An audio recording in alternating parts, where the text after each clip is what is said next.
తండ్రి అయినటువంటి దేవుడు మనందరిని ప్రేమించి మన జీవితాల్లో అనుగ్రహించినటువంటి ఈ సమయాన్ని బట్టి దేవాదేవునికి క్రీస్తేశ్వర నామములో వందనాలు చెల్లిస్తూ మరి దేవుని యొక్క వాక్యాన్ని ఆసక్తితో వీక్షిస్తున్నట్టు మీకు అందరూ కూడా ప్రభువైనటువంటి యేసుక్రీస్తు వారి నామములో నా శుభవందనాలు తెలియజేస్తున్నాను. దేవుడు అనుగ్రహించినటువంటి సమయంలో మరొక ఉన్నతమైనటువంటి అంశాన్ని దేవుని యొక్క గ్రంథం నుండి మనం నేర్చుకోవడానికి ప్రయత్నించేద్దాం.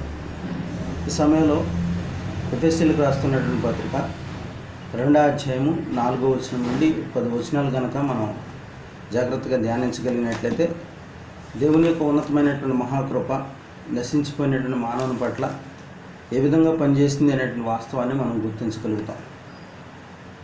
మానవుడు తాను కలిగి ఉన్నటువంటి పాపం చేత నశించిపోయినటువంటి స్థితిలో ఉన్నాడు. అలాంటి మానవుడు తన యొక్క శక్తి సామర్థ్యాలను బట్టి కానీ, తాను కలిగి ఉన్నటువంటి విధి విధానాలను బట్టి కానీ, లేకపోతే భూమి మీద తాను కలిగి ఉన్నటువంటి వంశ సంబంధమైనటువంటి ఆచారాల ద్వారా కానీ మానవుడు ఆ స్థితి నుండి తాను విమోచించుకోవడానికి ఏమాత్రం కూడా అవకాశం లేనటువంటి పరిస్థితి. ఎందుకంటే మానవుల్లో ఏ ఒక్కడు నీతిమంతుడు లేడు. అలాంటి స్థితిలో అందరూ నశించిపోతున్నటువంటి స్థితిలో ఉన్నప్పుడు తండ్రి అయినటువంటి దేవుడు తన అపారమైనటువంటి కరుణను నశించిపోయినటువంటి మానవుని పట్ల కనపరిచి తిరిగి క్రీస్తు వారి ద్వారా నశించిపోయినటువంటి మానవుడిని బ్రతికించాడు. ఒక ఉన్నతమైనటువంటి కార్యక్రమం కోసం ఈ మానవుడిని తండ్రి అయినటువంటి దేవుడు ఏర్పాటు చేశాడనే వాస్తవాన్ని మనం గుర్తించాలి. 2వ అధ్యాయము 4వ వచనం నుండి కొన్ని వచనాలు మనం చదువుతున్నప్పుడు, అయినను దేవుడు కరుణా సంపన్నుడైండి మనము మన అపరాధముల చేత చచ్చినటువంటి వారమై ఉండినప్పుడు సైతము మన ఎడల చూపిన తన మహాప్రేమ చేత మనల్ని క్రీస్తుతో కూడా బ్రతికించాను. కృపచేత మీరు రక్షింపబడి ఉన్నారు. క్రీస్తు యేసునందు ఆయన మనకు చేసిన ఉపకారం ద్వారా అత్యధికమైనటువంటి తన కృప మహధైర్యము రాబోయే యుగంలో కనపరచు నిమిత్తము క్రీస్తు యేసునందు మనలను ఆయనతో కూడా లేపి పరలోకమందు ఆయనతో కూడా కూర్చుండబెట్టాను. మీరు విశ్వాసం ద్వారా కృపచేతను రక్షించబడి ఉన్నారు. ఇది మీ వలన కలిగినది కాదు, దేవుని వలన. అది క్రియల వలన కలిగినది కాదు కనుక ఎవరినూ అతిశయపడ వీల్లేదు. మరియు వాటి యందు మనము నడుచుకున్న వలన దేవుడు ముందుగా సిద్ధపరిచిన సత్క్రియను చేయటకే మనం క్రీస్తు యేసునందు సృష్టింపబడినటువంటి వారమే ఆయన చేసినటువంటి పని అయ్యాను. ఇక్కడ మనం జ్ఞాపకం చేసుకుంటున్నప్పుడు ఇక్కడ మనం ఆలోచన చేయడానికి ప్రయత్నం చేస్తున్నప్పుడు దేవుడు కరుణా సంపన్నుడై మనము మన అపరాధముల చేత చచ్చినటువంటి వారమైనప్పుడు తన మహాప్రేమ చేత క్రీస్తునందు మనలను బ్రతికించాను అనేటువంటి ఒక విషయాన్ని జ్ఞాపకం చేస్తున్నాడు. తన మహా ఉన్నతమైనటువంటి ప్రేమ చేత. తర్వాత 2వ భాగంలో వెళుతున్నప్పుడు తన యొక్క ఉన్నతమైనటువంటి కరుణ చేత క్రీస్తు యేసునందు మనలను బ్రతికించేటటువంటి ప్రయత్నం చేశాడు. కృపచేత రక్షించబడినటువంటి వారుగా మనల్ని పరిగణింపబడుతున్నాం. మన యొక్క క్రియల చేత మనం రక్షించబడినట్లయితే మనకు అసహ్యం కలిగేది, కానీ క్రియల చేత మనం రక్షించబడట్లేదు, కానీ కృపచేత రక్షించబడుతున్నాం అనేటువంటి వాస్తవాన్ని జ్ఞాపకం చేస్తున్నాం. అదే క్రమంలో 10వ వచనంలో ముందుగా మనిషి సిద్ధపరిచినటువంటి క్రియలు ఏవైతే ఉన్నాయో, దేవుడి చేత సిద్ధపరచబడినటువంటి క్రియలు ఏవైతే ఉన్నాయో వాటిని సత్క్రియలు అన్నాడు. సత్క్రియలు చేయడానికే మనం క్రీస్తు యేసునందు సృజించబడ్డాం అనేటువంటి ఒక ఉన్నతమైనటువంటి విషయాన్ని కూడా జ్ఞాపకంలో తీసుకొస్తున్నాం. అంటే ఈ 2వ అధ్యాయం 4 నుండి 10 వచనాలు మనం ఆలోచన చేస్తున్నప్పుడు దేవుని యొక్క అపారమైన ప్రేమ, అనంతమైనటువంటి కృప, ఆ కరుణ నశించినటువంటి మనల్ని తిరిగి బ్రతికించింది. నశించిపోయినటువంటి మనల్ని తిరిగి జీవంతో క్రీస్తునందు నూతనంగా సృజించబడేటటువంటి రీతిలో పురుకొల్పింది. ఇవన్నీ ఆలోచన చేస్తున్నాం. అంటే ఆలోచన చేస్తున్నప్పుడు మనం ప్రత్యేకింపబడ్డాము, క్రీస్తునందు ప్రత్యేకంగా సృజించబడ్డాము తిరిగి అనే విషయాన్ని మనం జ్ఞాపకం చేసుకోవాలి. అంటే నూతనంగా అన్యులుగా ఉన్నటువంటి మనము, దేవునికి దూరస్తులుగా ఉన్నటువంటి మనము, పాపంతో సంబంధాలు కలిగి ఉన్నటువంటి మనము తిరిగి ఒక ప్రత్యేకమైనటువంటి రీతిలో మనం క్రీస్తు వారి ద్వారా దేవునికి తిరిగి జన్మించబడ్డాం అనేటువంటి విషయాన్ని గుర్తించాల్సినట్టు మనం. అయితే ఇలా మనం వెళుతున్నప్పుడు ఈ దేవుని యొక్క ఈ ప్రేమ చేత తిరిగి మనం మరలా ఒక నూతనమైన రీతిలో ఆశీర్వాదాలను మనం పొందుకుంటున్నాము ఆయన గుర్తిస్తున్నాము అనేటువంటి విషయాన్ని మనం ఎప్పుడు కూడా జ్ఞాపకం ఉంచుకోవాలి. లోకంలో మనం చాలా విషయాల్లో ఓ స్పెషల్ పర్సన్స్ అనేటువంటి విషయాన్ని కనుక మనం చూస్తే, ఉద్యోగాల్లో లేకపోతే వ్యక్తిగతంగా ఆయా రకమైనటువంటి పార్టీల్లో కావచ్చు, లేకపోతే ఉన్నతమైనటువంటి పెద్ద పెద్ద మీటింగ్స్లో కావచ్చు, స్పెషల్ చైర్స్ కానీ స్పెషల్ వ్యక్తుల కోసం ప్రత్యేకంగా కేటాయింపబడినటువంటి విషయాలు కానీ ఇవన్నీ కూడా ప్రత్యేకతను మనం చూస్తాం. ఎప్పుడైతే స్పెషల్గా ఒక వ్యక్తిని కనుక మనం డీల్ చేస్తున్నామో వాళ్ళకి వచ్చేటటువంటి బ్లెస్సింగ్స్ కానీ, లేకపోతే ఇచ్చేటటువంటి ఈవులు కానీ, లేకపోతే వాళ్ళకి సమకూరుస్తున్నటువంటి ప్రతిదీ కూడా స్పెషల్గానే ఉంటుంది.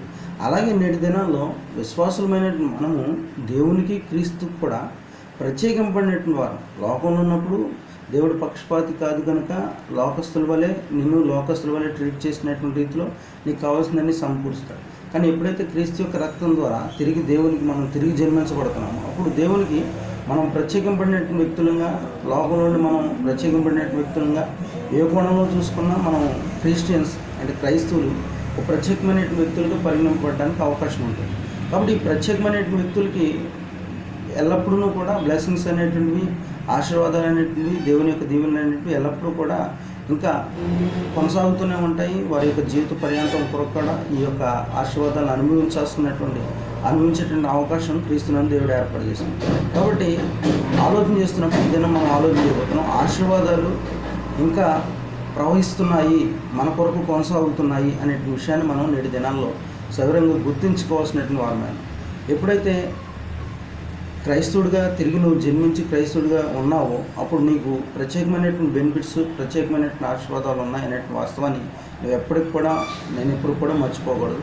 ఇవన్నీ కూడా క్రీస్తునందు దేవుడు మనకి ఇచ్చాడు. కాబట్టి ప్రతి ఆశీర్వాదాన్ని ప్రతిదినం కూడా మనం ఎంజాయ్ చేయాల్సినటువంటి వారమే ఉన్నాం, దాన్ని బట్టి సంతోషించాల్సినటువంటి వారమే ఉన్నాం, దాన్ని బట్టి మనం ఉల్లసించి ఉత్సాహించాల్సినటువంటి వారమే. సరే, ఈ ఆశీర్వాదాలు క్రీస్తునందు దేవుడు మన కొరకు ఉంచినటువంటి ఆశీర్వాదాలు, లేకపోతే ప్రత్యేకంగా దేవుని కొరకు మనం క్రైస్తవులుగా బ్రతుకుతున్నప్పుడు ఇంకా ఆశీర్వాదాలు మన బ్రతుకుల్లో కొనసాగుతున్నాయనే వాస్తవాన్ని గుర్తిస్తున్నప్పుడు 3 రకాలైనటువంటి ఆశీర్వాదాలని మనం ప్రత్యేకంగా గుర్తించాల్సినటువంటి వారమే.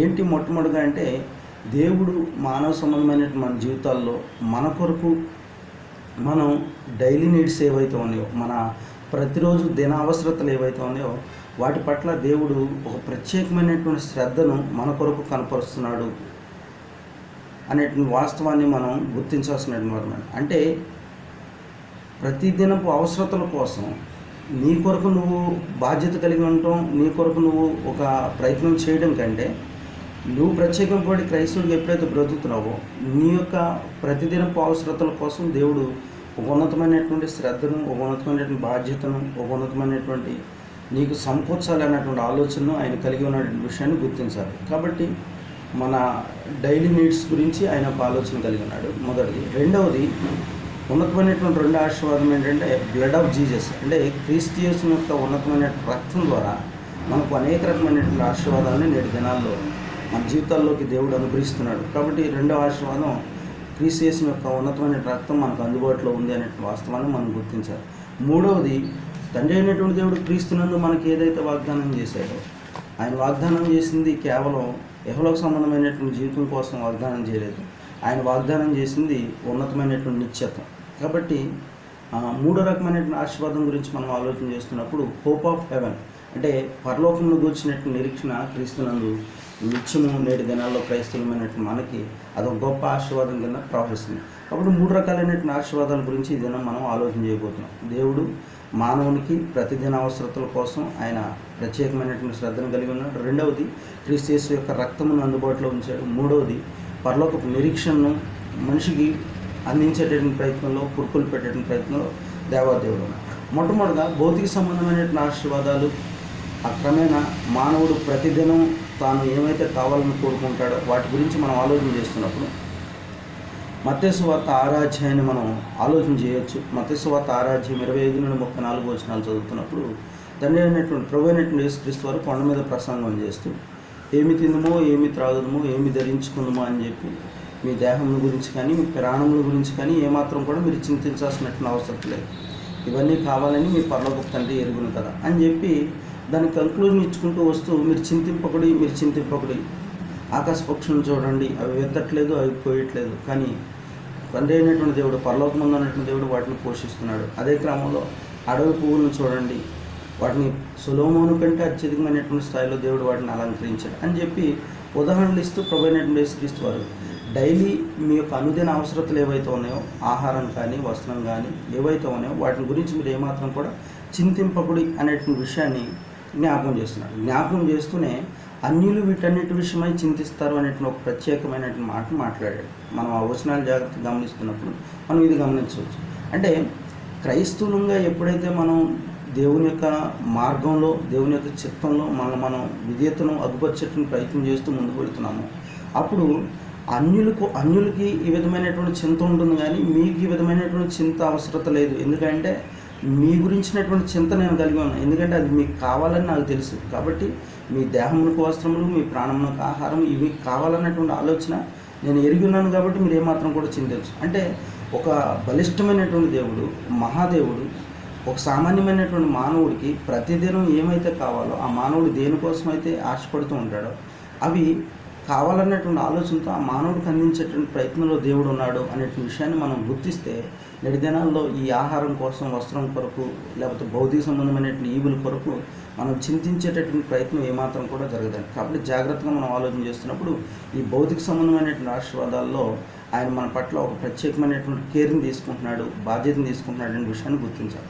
ఉదాహరణకు మనం ఇద్దరు వ్యక్తులు మనం కనుక ఆలోచన చేసుకున్నట్లయితే, ఫిలిప్పీలకు రాస్తున్నటువంటి పత్రిక 4వ అధ్యాయము 13వ వచనంలో అపోస్తలుడైన పౌలు యొక్క ఒక ఉన్నతమైనటువంటి స్టేట్మెంట్ని మనం గుర్తించగలుగుతాం. ఫిలిప్పీలకు రాస్తున్నటువంటి పత్రిక 4వ అధ్యాయము, ఫిలిపియన్స్ చాప్టర్ 4:13 అనే విషయాన్ని మనం గమనిస్తే 12వ వచనం మనం చూద్దాం. దీనస్థితిలో ఉండనెరుగుదును, సంపన్న స్థితిలో ఉండనెరుగుదును, ప్రతి విషయంలోనూ అన్ని కార్యముల్లోనూ కడుపు నిండి ఉండటను, ఆకలి కొని ఉండటను, సమృద్ధి కలిగి ఉండటను, లేమిలో ఉండటను నేను నేర్చుకున్నాను. నన్ను బలపరచువాని అందే నేను సమస్తమును చేయగలను. పౌలు ఈ స్టేట్మెంట్ ఇవ్వడానికి ఒక ఉన్నతమైనటువంటి విశ్వాసాన్ని ఆ వ్యక్తి దృఢపరుచుకున్నాడు. తండ్రి అయినటువంటి దేవుడు మానవ సంబంధమైనటువంటి జీవితాల్లో డైలీ నీడ్స్ ఏవైతే ఉన్నాయో, ప్రతిదిన అవసరతలు ఏవైతే ఉన్నాయో, వాటన్నిటి గురించి ఒక ప్రత్యేకమైనటువంటి శ్రద్ధ తీసుకున్నాడని విశ్వాసంగా మనం గుర్తించగలిగితే, ఆ తదుపరి మన జీవితంలో వచ్చే స్టేట్మెంట్ ఇది అయి ఉంటుందండి. అందుకని 13వ వచనంలో పౌలు చెప్పినాడు అన్నమాట, నన్ను బలపరచువాని యందు నేను సమస్తమును చేయగలను. పరిస్థితి ఏదైనప్పుడు కూడా, ఏ మార్గం గుండా నన్ను ప్రవేశపెట్టినప్పుడు కూడా, ఎటువంటిది నువ్వు ఫేస్ చేయాల్సి వచ్చినప్పుడు కూడా నిన్ను బలపరచడానికి ఒక వ్యక్తి ఉన్నాడు అనే వాస్తవాన్ని గుర్తించాలి. అది మనం కలిగి ఉన్నటువంటి ఈ విశ్వాస పరిధిని బట్టి దేవుడు నా పట్ల కేర్ తీసుకుంటున్నాడు అన్నటువంటి ఆలోచన మనం గుర్తిస్తే ఈ స్టేట్మెంట్ని మనం ఇవ్వగలుగుతాం. అదే క్రమంలో దావీదుగా ఉన్నటువంటి, రాజుగా ఉన్నటువంటి దావీదు యొక్క స్టేట్మెంట్ మనం గుర్తిస్తే, కీర్తన గ్రంథము 37వ కీర్తనలో 37వ కీర్తన 25వ వచనాన్ని, Psalms 37 చాప్టర్ 25th వర్స్ మనం ఆలోచన చేస్తున్నప్పుడు దీంట్లో దావీదు యొక్క స్టేట్మెంట్ మనం గుర్తించవచ్చు. ఏంటది? 25th వర్స్, నేను చిన్నవాడిని అయ్యుంటిని, ఇప్పుడు ముసలివాడిని అయినాను, అయినను నీతిమంతులు విడువబట్టు కానీ వారి సంతానం భిక్షమెత్తుడు కానీ నేను చూచి ఉండలేదు. అంటే ఈ భౌతిక సంబంధమైనటువంటి ఈవులు, ఆహారము, వస్త్రము ఏవైతే మనకు కావాలో వాటి విషయంలో మనం ఆలోచన చేస్తున్నప్పుడు విశ్వాసిని దేవుడు ఏమాత్రం కూడా విడిచిపెట్టడు అనేటువంటి విషయాన్ని జ్ఞాపకం చేస్తున్నాడు దావీదు. నేను చిన్నవాడిని ఉన్నా, ఇప్పుడు ముసలివాడిని ఉన్నా, ఈ యొక్క కాల పరిమితిలో కనుక, ఈ పీరియడ్ ఆఫ్ టైంలో మనం ఆలోచన చేస్తే కనుక నీతిమంతులు విడవబడటం కానీ వారి సంతానం భిక్షమెత్తడం కానీ నేను ఇప్పటివరకు చూసి ఉండలేదు. అంటే ఆ మహాభక్తుడు గమనించింది ఏంటంటే, దేవుడు నీతిమంతుల్ని, లేకపోతే తన యొక్క చిత్తానుసారంగా నడుస్తున్నటువంటి వ్యక్తుల్ని ఏమాత్రం కూడా విడిచిపెట్టేసి వారికి కావాల్సినటువంటి వాటిని ఏమాత్రం కూడా అందించడంలో ఆయన ఫెయిల్ అయిపోతాడు అన్నటువంటి ఆలోచన లేదు. ఆయన ఎక్కడా కూడా నీతిమంతుల్ని, క్రైస్తవుల్ని, ప్రత్యేకింపడినటువంటి వ్యక్తుల్ని, తన చిత్తానుసారంగా బ్రతుకుతున్నటువంటి వ్యక్తుల్ని ఏమాత్రం కూడా విడిచిపెట్టడనేటువంటి విషయాన్ని జ్ఞాపకం చేసుకుంటాం. అంటే ఇవి మన ఫిజికల్ నీడ్స్ అన్నమాట. ఆహారము, వస్త్రము, గృహము, ఆర్థికపరమైనటువంటి అభివృద్ధి, ఇవన్నీ కూడా మన ఫిజికల్ నీడ్స్. ఇవి కావాలి మానవుడికి. ఇవి వస్తేనే మానవుడు తన మనుగడని లోకంలో కొనసాగించడానికి అవకాశం ఉంటుంది. కాబట్టి వీటి విషయంలో నువ్వు నేను చింతించాల్సిన అవసరం లేదు. అన్యులు వీటి గురించి చింతించి తగు మాత్రం ప్రయత్నాలు చేసుకుంటూ ఉంటారు, తగు మాత్రం ఏర్పాట్లు చేసుకుంటారు. కానీ వీటన్నిటి విషయంలో మన పట్ల ఒక ప్రత్యేకమైనటువంటి కేర్ని దేవుడు తీసుకుంటున్నాడు. కాబట్టి నువ్వు నేను ఏమాత్రం కూడా భయపడాల్సిన అవసరంలా. స్టిల్ ఇప్పటికి కూడా ఆ బ్లెస్సింగ్ దేవుడు ఏమాత్రం కూడా మారినటువంటి దేవుడు ఉన్నాడు. ఆయన స్టేట్మెంట్లు మారలా, ఆయన నిబంధనలు మారలా. కాబట్టి ఆయన ప్రస్తుతం అదే ఆశీర్వాదాలని నీ విషయంలో, నా విషయంలో కొనసాగడానికి ఎల్లప్పుడూ కూడా ఉత్సాహత కలిగి ఉన్నాయి. ఆ తర్వాత ఆ డైలీ నీడ్స్లోనే మరొక కోణంలో మనం ఆలోచన చేస్తే, మానవుడు ఎమోషనల్ నీడ్స్ కూడా కలిగి ఉంటాడు. ఎమోషనల్ ఇస్తుంది ఆత్మ సంబంధమైన, లేకపోతే కొన్నిసార్లు మనం కొన్ని స్థితిగతుల్లో గుండా వెళుతున్నప్పుడు, కొన్ని ఇబ్బందులు గుండా వెళుతున్నప్పుడు మనకి ఆదరించగలిగేటటువంటి స్థాయి, లేకపోతే మనల్ని బలపరిచేటటువంటి స్థాయి, కృంగిపోయినప్పుడు మనల్ని నిలబెట్టేటువంటి స్థాయి, ఇట్లాంటి కొన్ని ఆత్మీయంగా మనం స్థితిగతులు కలిగి ఉంటాం. వీటన్నిటిలో కూడా మనకి ఎమోషనల్గా కొంత ఆదరణ దొరకాలి, లేకపోతే బలం పుంజుకోవాలి, లేకపోతే ఎవరో ఒకరు మనకు ప్రోత్సాహం అందించేటువంటి ప్రయత్నం చేయాలి. ఈ విషయంలో కూడా తండ్రి అయినటువంటి దేవుడు ఒక ప్రత్యేకమైనటువంటి కేర్ తీసుకునేటువంటి ప్రయత్నం చేస్తున్నాం. అందుకనే అపోస్తలుడైన పేతురు మాట్లాడుతూ ఒక ఉన్నతమైనటువంటి బలిష్టమైనటువంటి ఆదరణ మనకి ఇచ్చేటటువంటి విషయం ఏంటంటే, అపోస్తలుడైన పేతురు తన పత్రికలో రాస్తూ, పేతురు రాసినటువంటి మొదటి పత్రిక 5వ అధ్యాయాన్ని మనం ఆలోచన చేస్తున్నప్పుడు, పేతురు రాస్తున్నటువంటి మొదటి పత్రిక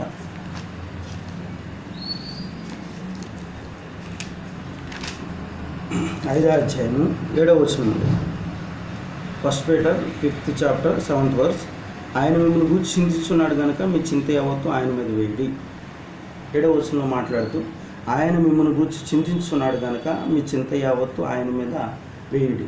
అంటే వాస్తవానికి మనం బాధలో ఉన్నప్పుడు మనకు కలిగి ఉన్నటువంటి వాళ్ళు, మనం నమ్ముకున్నటువంటి వాళ్ళు, లేకపోతే మన బంధువులు, స్నేహితులు మన గురించి చింతిస్తారో లేదో తెలియదు. కానీ మనం ఎప్పుడైతే దేవుడిని నమ్ముకుని ఆయన యొక్క మార్గం గుండా వెళుతున్నామో అప్పుడు మన గురించి చింతించేటటువంటి బాధ్యత దేవుడు తీసుకుంటున్నాడు. కాబట్టి ఆయన మీ గురించి చింతిస్తున్నాడు కనుక మీ చింత యావత్తు కూడా ఆయన మీద వేయండి. కాబట్టి నీ మీద ఉన్నటువంటి ఆ భారాన్ని అంతటిని కూడా ఆయన మీదకి మనం ట్రాన్స్ఫర్ చేయగలిగితే, మన బ్రతుకులో ఉన్నటువంటి చింత యావత్తును ఆయన మీదకి ట్రాన్స్ఫర్ చేయగలిగితే అప్పుడు మనం ఫ్రీ అయిపోతాం. ఎమోషనల్గా ఫ్రీ అయిపోతాం, మానసికంగా ఫ్రీ అయిపోతాం. అన్ని విషయాల్లోనూ మనం ఫ్రీ అయిపోయి మనం ఈ లైఫ్ని లీడ్ చేయడానికి అవకాశం ఉంటుందన్నమాట.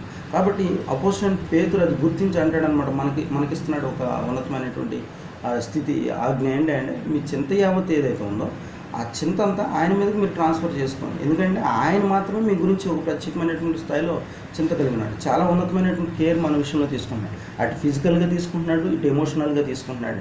తర్వాత ఫిలిప్పీలకు రాస్తున్నటువంటి పత్రిక 4వ అధ్యాయము ఈ ప్రార్థన అనేటువంటిది, ఈ ట్రాన్స్ఫర్ చేయడంలో ప్రార్థన అనేటువంటిది ప్రాముఖ్యమైనటువంటి పాత్రను వహిస్తుందండి.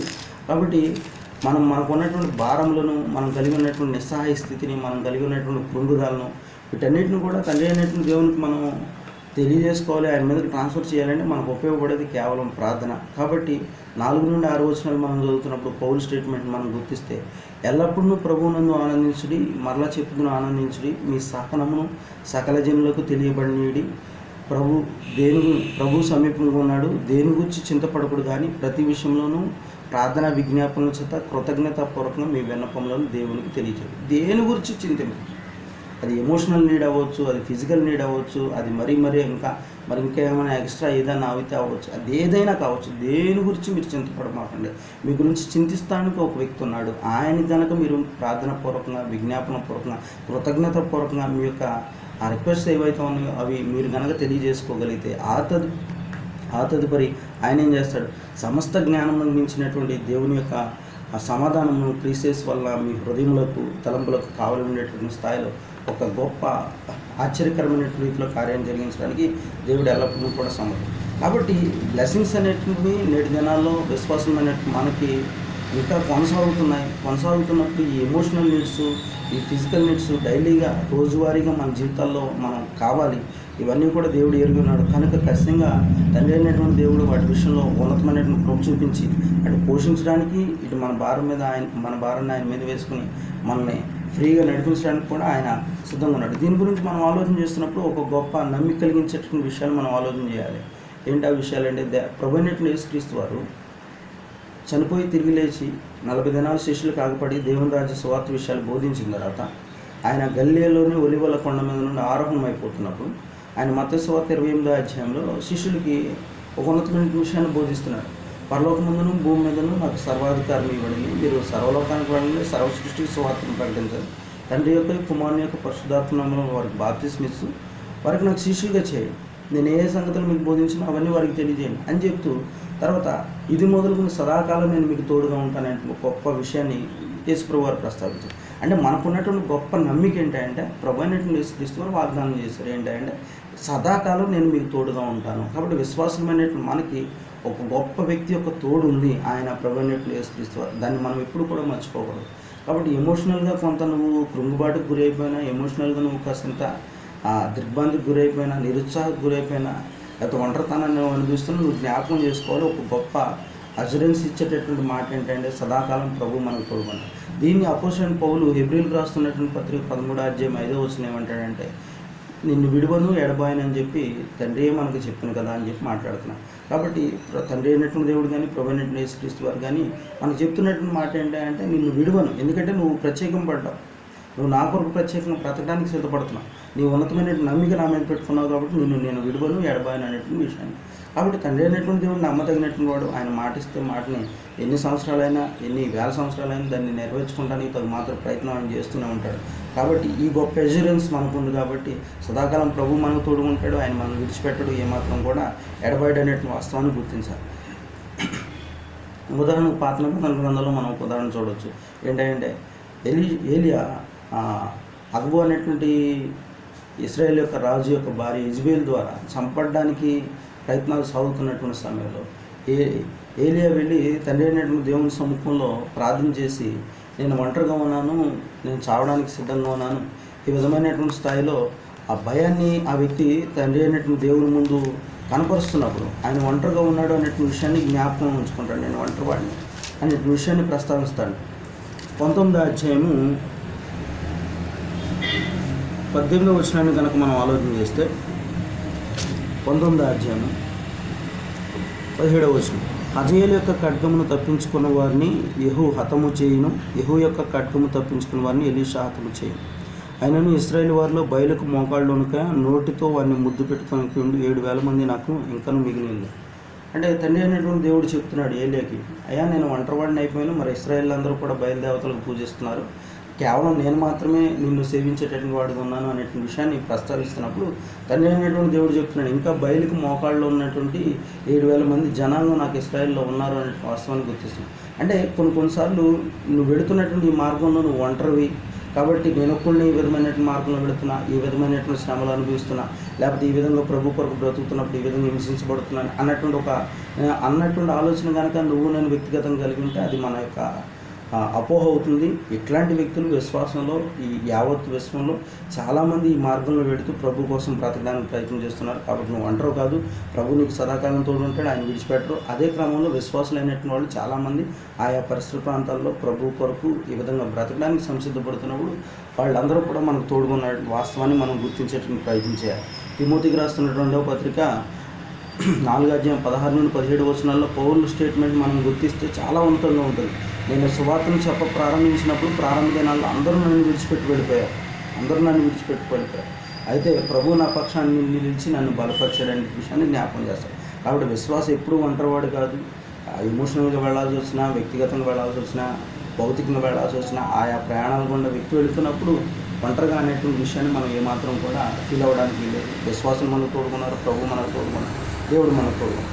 కాబట్టి ఈ ఫిజికల్ నీడ్స్, ఈ ఎమోషనల్ నీడ్స్ గురించి మనం ఆలోచన చేస్తున్నాం. ఈ ఆలోచన చేస్తున్నప్పుడు ఇవి రెండు కూడా నేటి దినాల్లో మనకి క్రీస్తు వారి ద్వారా దేవుని యొక్క ఉన్నతమైనటువంటి మహాకృపను బట్టి క్రీస్తు వారి ద్వారా మనకు అందుబాటులో ఉన్నాయి. వీటిని మనం స్వతంత్రించుకోవచ్చు, ఇబ్బంది ఏమి లేదు. ఇవి మనకి ఇంకా అందుబాటులో ఉన్నాయి. ఈ ఆశీర్వాదాల గురించి మనం తగు మాత్రం ప్రయత్నం చేయాలి. ప్రార్థన ద్వారా వాటిని సంపాదించుకోవాలి. వ్యక్తిగత ఆత్మ సంబంధమైన జీవితం ద్వారా వాటిని పొందుకునేటువంటి ప్రయత్నం చేయాలి. దేవునికి లోబడి వాటిని కనుక మనం ప్రత్యేకంగా బ్రతకగలిగితే అవి ఖచ్చితంగా మన జీవితాల్లో ఎల్లవేళలా ప్రవహిస్తూనే ఉంటాయి. వాటికి ఏమాత్రం కూడా అడ్డు ఆపుదలకి ఏమాత్రం కూడా అవకాశం లేదు. కాబట్టి ఈ ఆశీర్వాదాలు నేటి దినాల్లో మనకు అందుబాటులో ఉంది. రెండవది ఆలోచన చేస్తాం, బ్లడ్ ఆఫ్ జీసస్, క్రీస్తు యేసు యొక్క రక్తం మనకి ఎల్లవేళలా అందుబాటులో ఉంది. ఎందుకంటే ప్రభు అయినటువంటి యేసుక్రీస్తు వారి యొక్క రక్తం మానవుని యొక్క పాప పరిహారార్థం కొరకు చిందించబడింది. అంటే క్రీస్తు యేసు యొక్క రక్తం భూమి మీద చిందించబడడానికి కారణం ఏంటంటే మనుషుని యొక్క పాపములు కడగడానికి. వేరొక కారణాన్ని బట్టి యేసు ప్రభు యొక్క రక్తం చిందించబడడం. హెబ్రీయులకు రాస్తున్నటువంటి పత్రిక 8వ అధ్యాయంలో Hebrews chapter 8th chapter 12th వర్స్ని మనం ఆలోచన చేస్తున్నప్పుడు హెబ్రీయులకు రాస్తున్నటువంటి పత్రిక 8వ అధ్యాయం 12వ వచనాన్ని మనం ఆలోచన చేస్తున్నప్పుడు, నేను వారి దోషముల విషయమై దయగలిగి వారి పాపంలోని ఎన్నటికీ జ్ఞాపకం చేసుకున్నానని ప్రభు సెలవిస్తున్నాడు. ఇది తండ్రి అనేటువంటి దేవుని స్టేట్మెంట్ అన్నమాట. విశ్వాసుల యొక్క జీవితాల్లో ఎప్పుడైతే ప్రభు యేసు క్రీస్తు వారి యొక్క ఉన్నతమైనటువంటి నామం ద్వారా తండ్రి అయినటువంటి దేవునికి ఎప్పుడైతే లోబడతామో, ఆయన యొక్క చెప్పినటువంటి విధి విధానంలో మనం తండ్రి అయిన దేవునికి ఎప్పుడైతే లోబడతామో ఆ క్రమంలో మనం కడగబడతాం. ఎప్పుడైతే కడగబడతామో అప్పుడు వారి దోషముల విషయమై దయగలిగినటువంటి దేవుడు ఏం చేస్తాడు, వారి పాపములు నీకు ఎన్నడూ కూడా జ్ఞాపకం చేసుకోను అనేటువంటి విషయాన్ని జ్ఞాపకం చేస్తున్నాడు. అదే హెబ్రీయులకు రాసినటువంటి పత్రిక 9వ అధ్యాయము 13 నుండి 14 వచనాలు మనం చదువుతున్నప్పుడు, ఎలాగనగా మేకల యొక్కయు ఎడ్ల యొక్కయు రక్తమును మైలుపడినటువంటి వారి మీద ఆవు దూడ బూడిద చల్లుటయు శరీర శుద్ధి కలిగినట్లు వారిని పరిశుద్ధపరచని ఎడ్ల నిత్యుడుగా ఆత్మ ద్వారా తను తాను దేవునికి నిర్దోషంగా అర్పించుకున్నటువంటి క్రీస్తు యొక్క రక్తము నిర్జీవ క్రియలను విడిచిపెట్టి జీవం గల దేవుని సేవించడానికి మీ మనసాక్షిని ఎంతో ఎక్కువగా శుద్ధి చేయాలి. అంటే క్రీస్తు యొక్క రక్తము చేస్తున్నటువంటి పని ఏంటంటే మన మనసాక్షిని శుద్ధి చేస్తుంది. ఆ నిర్జీవ క్రియలను పోగొట్టడానికి వాటిని మనం విడిచిపెట్టడానికి ఎంతగానో సహాయం చేస్తుంది. కాబట్టి మనం గుర్తించాలి, నేటి దినాల్లో విశ్వాసంగా మనం వెళుతున్నప్పుడు కొన్నిసార్లు మన మానవ బలహీనతలను బట్టి కానీ, కొన్నిసార్లు పరిస్థితులను బట్టి కానీ, లేకపోతే కొన్నిసార్లు ఏ విధమైనటువంటి స్థితిగతులను బట్టి మనం ప్రేరేపించబడి పాపంలో పడినప్పుడు కూడా ప్రభు యేసు యొక్క రక్తం మనకు అందుబాటులో ఉంది. ఆయన నీతిమంతులు, మన పాపము మనం ఆయన ఎదుట ఒప్పుకొని ఆయన కుమారుని యొక్క రక్తం ద్వారా మనల్ని శుద్ధీకరించి మన యొక్క దుష్టత్వం నుండి, మన యొక్క స్థితిగతుల నుండి ఆయన విడిపిస్తాడు అని చెప్పి మొదటి యోహాను పత్రిక 1వ అధ్యాయంలో చెప్తున్నాడు. కాబట్టి క్రీస్తు యొక్క రక్తం మనకు అందుబాటులో ఉంది. ఆ రక్తం ద్వారా ఆశీర్వాదం ఉంది. ఆ రక్తం ద్వారా మనం కడబడడానికి, మన పాపం శుద్ధి చేసుకోవడానికి, ఆ తర్వాత నిర్జీవ క్రియలను విడిచిపెట్టి మన మనసాక్షిని శుభ్రపరచుకోవడానికి అవకాశం ఉంది. కాబట్టి నేటి దినాల్లో ఉన్నతమైనటువంటి క్రీస్తు యొక్క రక్తం ఆగిపోలేదు. అది యుగయుగాల నుండి ప్రవహిస్తూనే ఉంది. ఆశీర్వాదాన్ని మనం స్వాతంత్రించుకునే ప్రయత్నం చేయాలి. అపోస్తలుడైన పౌలు యొక్క జీవితాన్ని మనం గమనిస్తున్నప్పుడు ఆయన ఒక పర్సిక్యూటర్గా ఉన్నాడు. ఆ తదుపరి ఆకస్మికంగా ఆయన ఒక ప్రొక్లైమర్గా మారాడు. అంటే హింసించేటటువంటి స్థాయి నుండి సువార్థికుడి స్థాయి, బోధకుడి స్థాయి, ఇతరులకు క్రీస్తును ప్రకటించే స్థాయికి వచ్చాడు. ఆకస్మికంగా ఎలా సాగింది ఇది జీవితం? ఆ వ్యక్తి యొక్క జీవితం మార్చబడడానికి కారణం ఏంటంటే కేవలం క్రీస్తు వారి యొక్క రక్తం. అందుకనే అపోస్తలుల కార్యం 22వ అధ్యాయం 16వ వచనం అన్నయ్య మాట్లాడు, పౌలను తడవ చేయడానికి లేచి బాప్తిసం పొంది నీ పాపంలో కడిగి వేసుకో అనే విషయాన్ని జ్ఞాపకం చేస్తాను. ఆ తర్వాత కొరింథీయులకు రాసిన 2వ పత్రిక 5వ అధ్యాయం 17 కొరింథీయులకు రాసిన 2వ పత్రిక 5వ అధ్యాయం 17వ వచనంలో ఆయన ఒక విషయాన్ని జ్ఞాపకం చేస్తున్నాడు. ఎవరైతే క్రీస్తును నూతనంగా జన్మించబడుతున్నారో వాళ్ళందరూ నూతన సృష్టిగా పరిగణింపబడుతున్నారని జ్ఞాపకం చేస్తారు. అంటే క్రీస్తు రక్తం నేటి దినాల్లో మనకు అందుబాటులో ఉంది. అది గొప్ప ఆశీర్వాదం.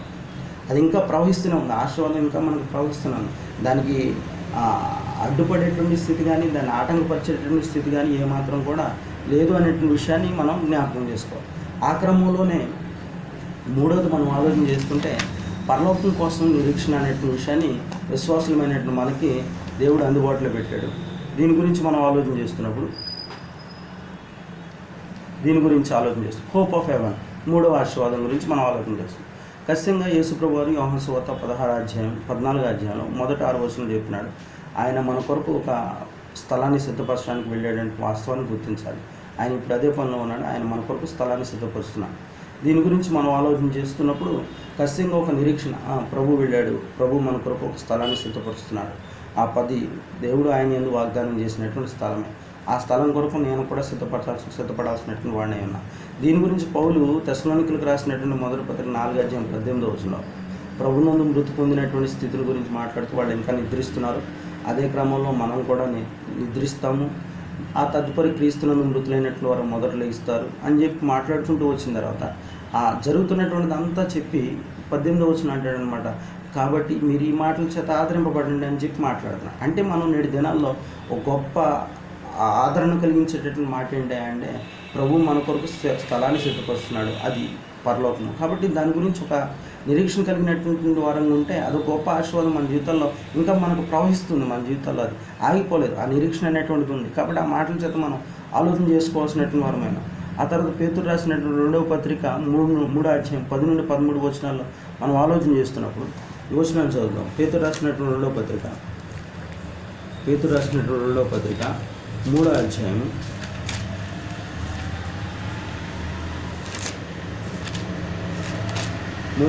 10 నుండి 13 వచనాలు మనం చదువుతున్నప్పుడు,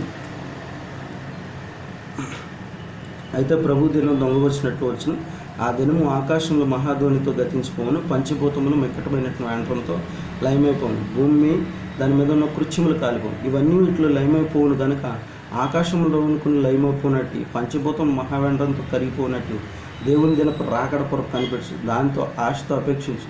మీరు పరిశుద్ధమైనటువంటి ప్రవర్తనతోనూ భక్తితోనూ ఎంతో జాగ్రత్త కలవారు ఉండవలను. ఇక్కడ జ్ఞాపకం చేస్తున్నాడు. ఎప్పుడైతే నిరీక్షణ కలిగి ఉంటామో, ఎప్పుడైతే ప్రభువు సిద్ధపరుస్తున్నాడనే ఆలోచన మనం కలిగి ఉంటామో, ఈ మాటల చేత మనం ఆదరించుకుని బలపరుచుకునే ప్రయత్నం చేస్తాం. ఆ క్రమంలో మన జీవిత విధానం గురించి మాట్లాడుతూ అంటే దేవుని దినపు రాకడ కొరకు కనిపెడుచు మీరు ఏం చేయాలి, దాన్ని ఆశతో అపేక్షించు మీరు పరిశుద్ధమైనటువంటి ప్రవర్తనతోనూ భక్తితోనూ ఎంతో జాగ్రత్త కలవరండి. చాలా సందర్భాల్లో నేటి దినాల్లో ఇది మనం మైనస్గా మన జీవితంలో మనం గుర్తించాలి. పరలోకం కావాలని ఆశపడుతూ ఉంటాం, ప్రభువుని నమ్ముకున్నామని చెప్తూ ఉంటాం, కానీ చాలామంది జీవితాల్లో పరిశుద్ధమైనటువంటి బ్రతుకు కనపడదు, తర్వాత ఆ పరలోకం గురించినటువంటి అపేక్ష కనపడదు. ఆ క్రమంలో వాళ్ళు భక్తి ఏదో వేషధారణతో కూడుకున్నటువంటి భక్తిని మనం గుర్తించవచ్చు. మన బ్రతుకుల్లో చాలా సందర్భాల్లో జాగ్రత్త అనేటువంటిది లేదండి. కానీ ఇక్కడ పేతురు జ్ఞాపకం చేశాను, ఆ నిరీక్షణ ఎప్పుడైతే ఉందో, ప్రభువారు ఎప్పుడైతే మార్గం సిద్ధపరుస్తున్నారో, ఒక స్థలాన్ని సిద్ధపరుస్తున్నారనే ఆలోచన మనకుందో, ఆ మాటలు మనం ఎప్పుడైతే ప్రోత్సహిస్తున్నాయో ఆ క్రమంలో మనం ఏం చేసుకోవాలి అంటే పరిశుద్ధమైనటువంటి జీవితాన్ని, భక్తితో కూడుకున్నటువంటి జీవితాన్ని, జాగ్రత్తతో కూడుకున్నటువంటి జీవితాన్ని మనం కొనసాగించాలి. కాబట్టి ఎప్పుడైతే ఈ విధమైనటువంటి రీతిలో మనం ప్రోత్సహించుకుంటూ ముందుకు పడతామో ఈ ఆశీర్వాదాన్ని మనం సంపాదించుకునే ప్రయత్నం చేయాలి.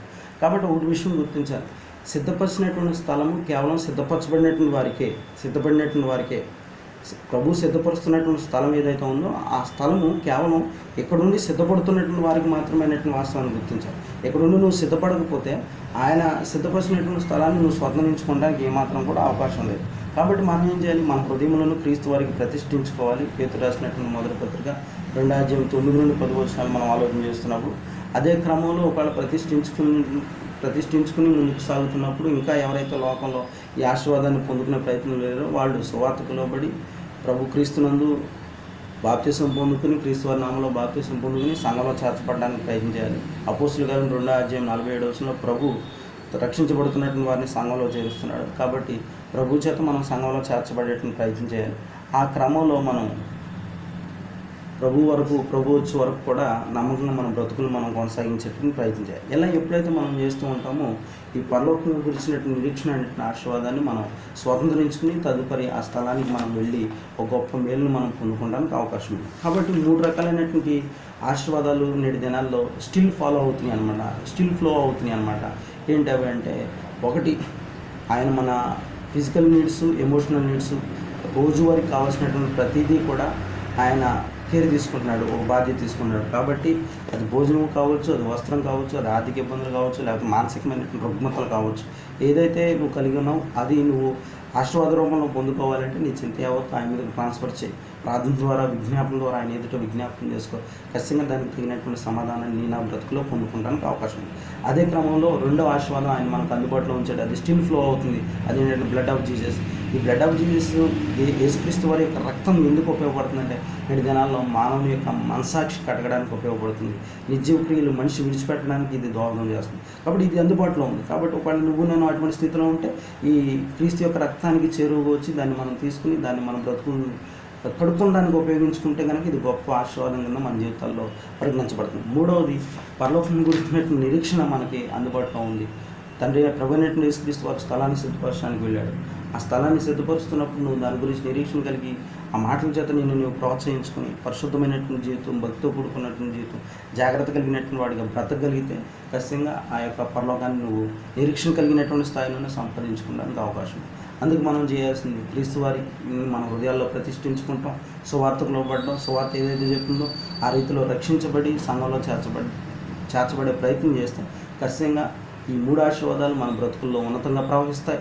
తదుపరి దావీదు ఇచ్చినటువంటి స్టేట్మెంట్ మా పిల్లలకు కూడా అది ఉన్నతమైనటువంటి స్థాయిలో కొనసాగుతుంది. రాబోతున్నటువంటి జన్మల్లో నువ్వు నీ బెడ్లో కూడా దీవించబడినటువంటి వారు ఉంటారు. కాబట్టి ఇప్పటికి కూడా నువ్వు క్రైస్తవులు కాకపోతే కనుక క్రైస్తవులు కావడానికి ప్రయత్నించే సువార్త ద్వారా, లేదు ఎప్పటికే క్రైస్తవుడు అయినట్లయితే నీ మీద నా మీద ఉన్నటువంటి బాధ్యత ఆ పరిశుద్ధమైనటువంటి జీవితం, భక్తితో కూడుకున్నటువంటి జీవితం, జాగ్రత్త కలిగినటువంటి వారిగా బ్రతకడం అనేటువంటిది చాలా ప్రాముఖ్యమైనది. కాబట్టి విషయాన్ని గుర్తిద్దాం, ఉన్నటువంటి లోపాలను ప్రభు సన్నిధిలో ఒప్పుకుందాం. దేవుడు ఆశించినటువంటి స్థాయిలో ఆయన చిత్తానుసారంగా మనం బ్రతకడానికి ప్రయత్నం చేద్దాం. అందరికీ వందనాలు.